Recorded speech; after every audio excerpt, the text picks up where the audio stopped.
మొన్న ఈ మధ్య పాత పుస్తకాలన్నీ చదువుతూ ఉంటే ఒక కరపత్రం పాతది దొరికింది. ఇందులో నిత్య సత్యాలు పేరు మీద కొన్ని మంచి వాక్యాలు నాకు కనిపించాయి.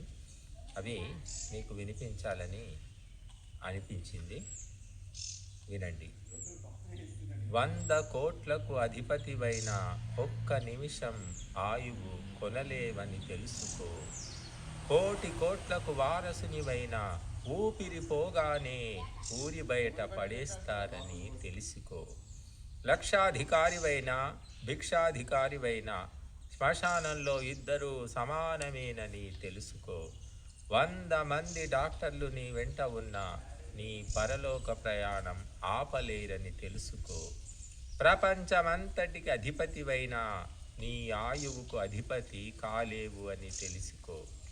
యావత్ ప్రపంచాన్ని జయించగలిగిన మృత్యువును జయించలేవని తెలుసుకో. కాలం విలువైంది, రేపు అను దానికి రూపు లేదు. మంచి పనులు వాయిదా వేయరాదని తెలుసుకో. లక్షలు కోట్లు ఉన్నాయని మురిసిపోవద్దు. ఆ లక్షలు నీ వెంట రావని, చావు నుండి తప్పించలేవని తెలుసుకో. నీవు దాచుకున్నది జారిపోతుంది, ఇతరులకు సహకరించినది నీ ఖాతాలో జమ అవుతుందని తెలుసుకో. భోగాలకు ఖర్చు చేసి రోగాలను తెచ్చుకోకు. మంచి పనులకు ఖర్చు చేసి పుణ్యాన్ని పెంచుకో.